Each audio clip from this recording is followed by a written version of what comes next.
Welcome to San Diego High School, the third oldest public high school in California and the oldest in the state, still in its original location. Those of you who are new students will find a school which is alive with excitement and opportunities for a meaningful education. San Diego High has been blessed with a multicultural student body for many years, so here's your chance for new experiences. You'll be meeting new people and making friends with those who have different attitudes and beliefs from your own. Don't be afraid of new sights and sounds. Celebrate them. We thought you would enjoy learning the history and traditions behind this proud school. Some of the very old landmarks can still be seen on your campus. Here's the tombstone, dedicated by the class of 1921 to those students and teachers who lost their lives during World War I. These strange-looking creatures on the Park Boulevard planter are known as gargoyles and were created in 1926 for Russ Auditorium. They were removed from the auditorium before that building was demolished in 1975. The massive oak doors on the administration building are more than a century old, dating all the way back to 1907. The fountain also dates to 1907 and formerly occupied the center courtyard of the old administration building. This will be your chance to learn and to have fun at the same time. Listen to what your ASB will be offering to you. Campus events, celebrations, games, dances, clubs, organizations to join, it's all part of your growth into young men and women. Take advantage of these new opportunities in an exciting high-tech atmosphere. Enjoy! This is all there was of San Diego in the early 1880s, with a population of just 2,500. James Garfield was president. Thomas Edison was developing something called electricity, and travel around town was by walking, horseback, or horse-drawn wagons. The only links to the outside world were sailing ships and the stagecoach. 3 overcrowded elementary schools served San Diego's school children, and a high school education was almost unheard of. In 1881, voters approved $12,000 for the construction of a new school. The cost was quite low, thanks to the donation of building materials by this man, Joseph Russ, who owned a lumber yard. Your school paper and the street that runs south of the school are named for him. Construction was completed in 1882, and school was opened that year to 308 students in grades 1 through 8. Water was brought up the hill by wagon, lights was by kerosene lamps, and a small telephone system had just 13 customers. Electric lights were still 3 years away. The school is seen here on the horizon and was located on a cattle range guarded by cowboys. Students often had to carry rocks to chase away dangerous coyotes. The cowboys sometimes had to rescue kids from aggressive animals. One observer noticed that the cowboys seemed to specialize in rescuing the prettiest girls. Sailing ships entering the harbor often used the school as a navigational aid. Although Russ School was intended to be an elementary school, some students quickly realized that they would benefit from obtaining a high school education. Within 2 years of opening, the entire second floor was used only for high school students. This is the very first graduating class in 1883. This is the school's first band playing an outdoor concert at downtown Horton Plaza in 1887. In 1888, 6 years after opening, there was such a demand for a high school education that all of the younger kids were moved to other schools, and the Russ became a high school. More than a century ago, teenagers realized that at least a high school education was necessary for success in life. We don't know the date of this photo, but the students look very young, so it must have been taken before the Russ was fully converted into a high school. These are some of the first teachers. Most of the women teachers at this time were single. If they were married at any time during their teaching careers, they would usually be fired because it was thought that married women would be dangerous to the morals of innocent young children. This was the 1891 football team. the first high school team in San Diego County. They had no uniforms, no pads or helmets, and no coach. They decided to wear white shirts to their only game, and when they all showed up, they discovered they were all wearing blue jeans. That was the origin of the school colors of blue and white. They should have picked a better location for this photo. That was the official Russ outhouse behind them. Most students, especially the boys, learned how to work with their hands. Many didn't have much of a chance for a college education, but could earn a decent living working as skilled laborers. Automobiles were invented in the late 1800s, and here's one of the first to ever appear in San Diego.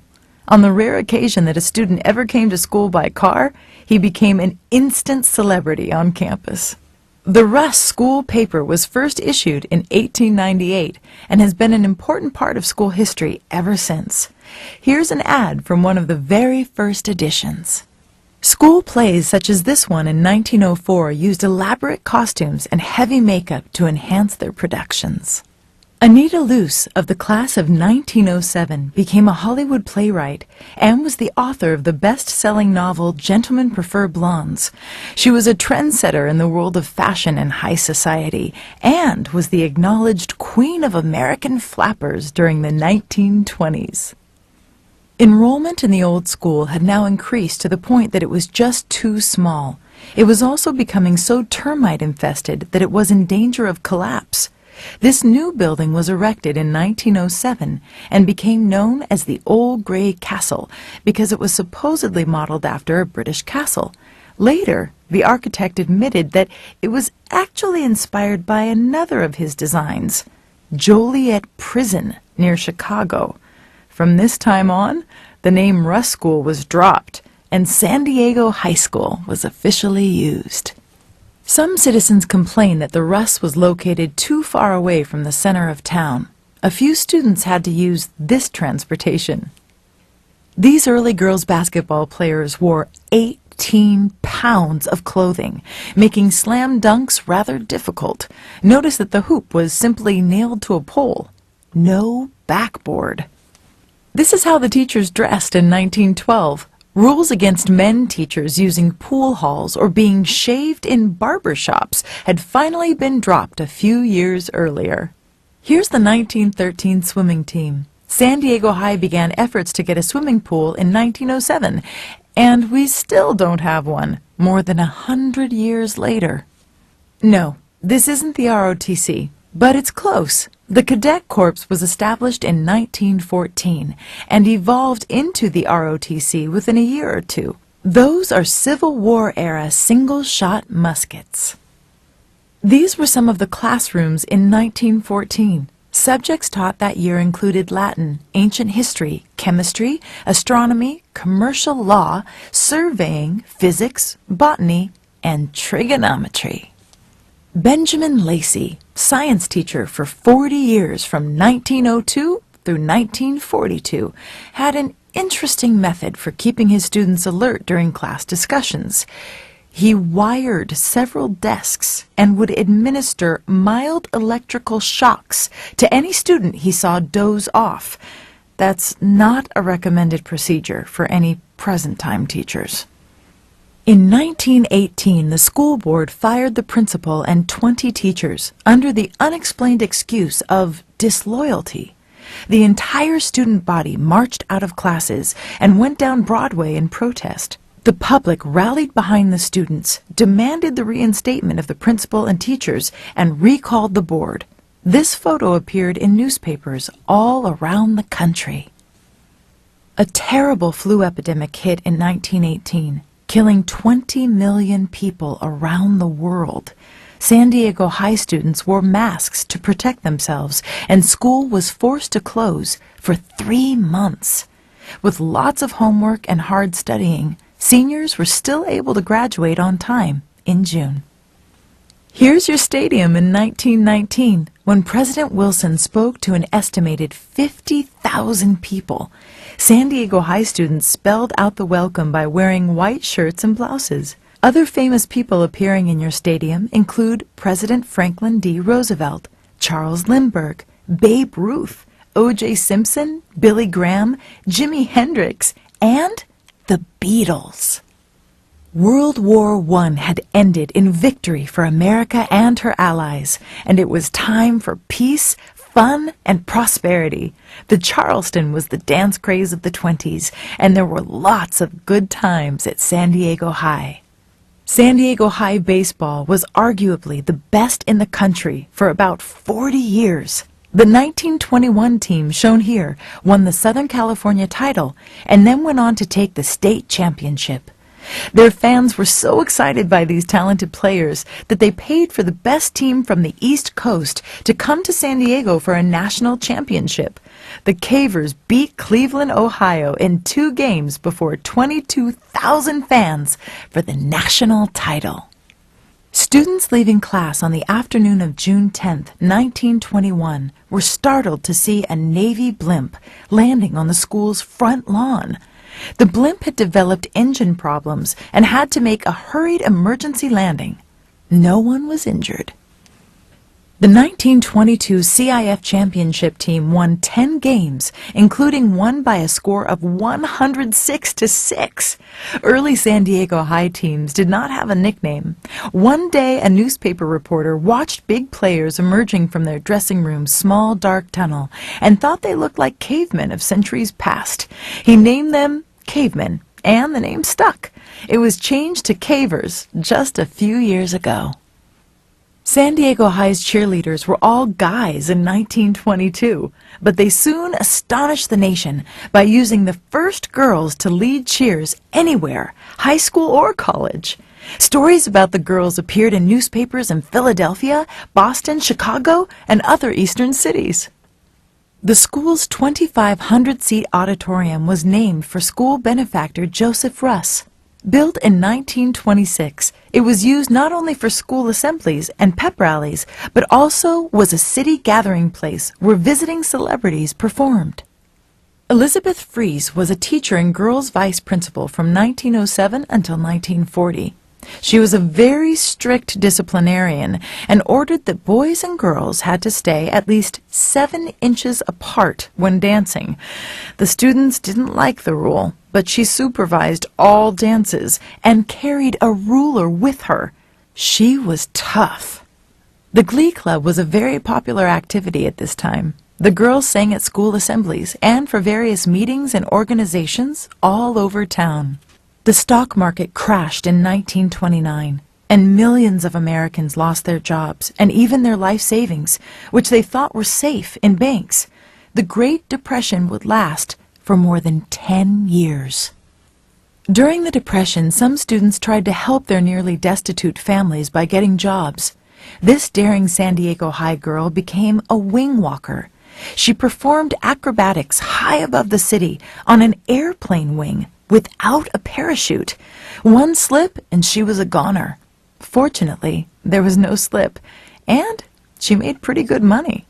Many girls were dropping out of school because they were embarrassed that their parents couldn't afford to buy them nice clothes. These uniforms, called middies, were inexpensive and enabled many girls to continue their education. Most major holidays featured parades up Broadway, and San Diego High girls and bands always led the way. This was the 1930 Armistice Day Parade. The school cafeteria in the 30s was kind of dark and depressing, but the food wasn't bad, and the price was right. These are what girls' bathing suits looked like in the 30s. At least they didn't have to worry much about sunburn. Handsome Gregory Peck from the class of 1932 won an Oscar as Best Actor for his performance in the hit movie To Kill a Mockingbird. Girls enjoyed competing in various sports, but it was mostly competition among themselves. They rarely got to play against girls from other schools. Many students rode streetcars to school in 1935. The city of San Diego hosted a World's Fair called the Panama California Exposition in Balboa Park that year. No one could ever quite figure out why the Girls' Fish and Game Patrol was equipped with rifles, especially since there were neither fish nor game at the school. Mrs. Lauber's 1938 cooking class was a smash hit among the boys. The 1938 track team won the Southern California and state championships. The Cavers have won 9 Southern California championships, 3 state titles, and too many county championships to count. The school newspaper, The Russ, was published every week for many years. The 1941 staff shown here was energetic, enthusiastic, and worked hard to develop their writing skills. December 7, 1941 was a terrible date in American history. Japanese planes made a surprise attack on the U.S. naval base at Pearl Harbor, Hawaii, killing 2,400 Americans and sinking or damaging 19 Navy ships. The U.S. declared war on Japan and her allies the next day. Almost immediately, dozens of Cavers quit school and joined the military. San Diego High had a large number of Japanese ancestry students. Principal John Asseltine urged students to avoid any anger towards the Japanese, and there were no problems. Soon, all of these Japanese students and their families were forced from their homes and sent to relocation camps in Arizona and other western states for the remainder of the war. The war had a tremendous effect on the school. Because of San Diego's strategic location on the Pacific Ocean and the many military installations, many experts predicted that if any American cities were attacked, San Diego would be first. Nighttime games, dances, and other activities were moved to daylight hours. Students helped out at hospitals and worked in defense plants and even built model airplanes which were used to train pilots. These were the days before television, so many families got their war news from radio. They were told about rationing coupons which would severely limit their use of gasoline, tires, meat, fruit, and almost everything we take for granted today. And there was always worry about loved ones in battle overseas, and even an attack on San Diego. At last, in August 1945, the war finally came to an end. But more than 60 million people around the world had lost their lives, including 159 San Diego High graduates and former students, and several teachers. Their names can still be found on a plaque in the front office. When victory was declared, huge celebrations were held across the country, including in downtown San Diego. Cavers in their cars paraded up and down Broadway, and it was certainly party time.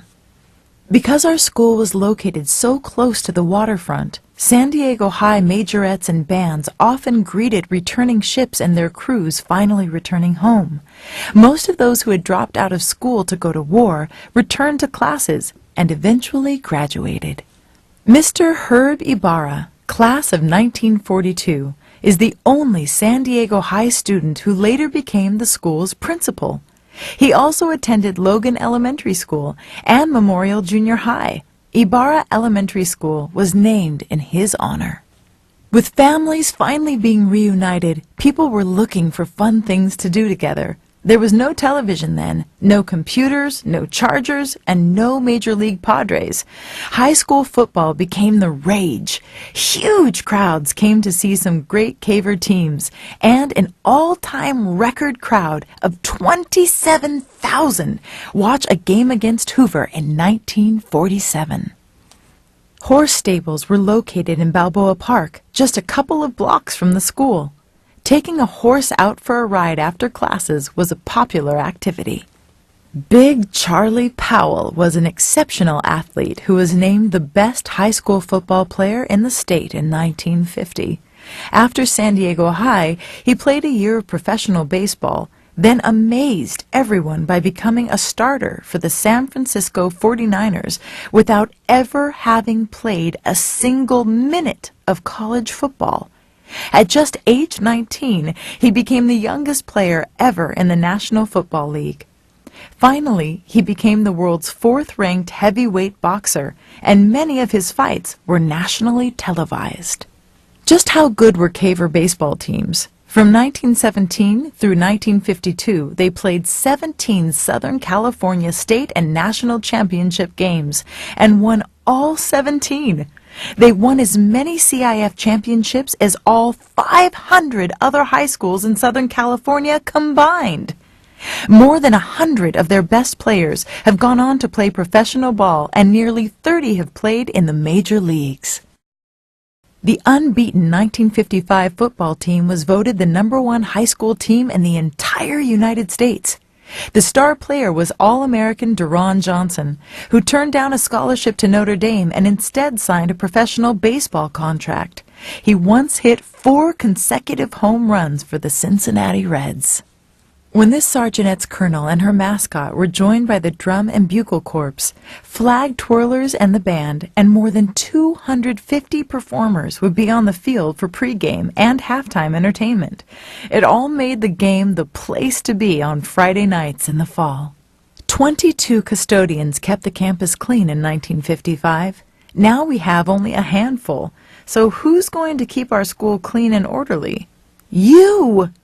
Everyone's got to pitch in and do their share to keep this the most beautiful school in town. Let's take pride in our school. Art teacher Frank Petrick was enormously popular with everyone, such as on this 1957 Ditch Day trip to the beach. He also deserves most of the credit for preserving the historic photos you're watching today. The Cavers played many football games in Los Angeles, and busloads of students would travel north to cheer their team on to yet another victory. A pep rally would send everyone happily on their way. The choir was one of the school's most popular activities under the direction of much respected E. Harrison Maxwell. After his retirement, Mr. Maxwell established an alumni choir whose rendition of the alma mater will be heard in a few minutes. Basketball has brought home many championships. All-American Sharday Houston, seen here, scored 71 points in one game, set the all-time California career scoring record for girls, and has played in the Women's Professional League. Hambone Williams from the 1959 class became Rookie of the Year when he played for the Boston Celtics. The Robinson brothers from the 1940s both played for the Harlem Globetrotters. This view shows the stadium after being enlarged to accommodate the Chargers, who moved to San Diego in 1961. Balboa became the second largest high school stadium in the country. The 1960s were difficult times for Americans in general, and young people in particular. Conflicts arose about the war in Vietnam, race relations, drugs, abortions, and many other issues. San Diego High was not immune to the turbulence, but opposing points of view were gradually worked out, and the tradition of cooperation and mutual respect continued on. Costume Day, an annual event held around Halloween, was always good for a few laughs and greatly relieved any tensions around campus. The senior prom has been the social highlight of the school year for nearly a century. The band practices in the stadium before a big game. You can see how much larger the stadium was before an earthquake safety law caused it to be demolished in 1979. San Diego High began competing in soccer in 1968, and it has been a popular sport on campus ever since. The old gray castle was certainly the most beautiful school in town, but engineers warned that it was getting old and could collapse during a strong earthquake. Politicians agreed and ordered all schools built before 1933 to be torn down. This day in 1975 was the saddest time in school history. Construction of your present school started before some of the gray castle had actually been demolished. The campus was a very noisy place for 2 years, and alumni from that time say that it was difficult to concentrate on their studies. The job was finally completed, and your own beautiful school was dedicated in 1976. Although we were all sad to see the old gray castle demolished, your own new school is well on its way to becoming San Diego's finest high school.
The San Diego High School Alumni Association invites you to consider joining their 2,500-member organization, dedicated in part to preserving the fascinating history and traditions of this proud school.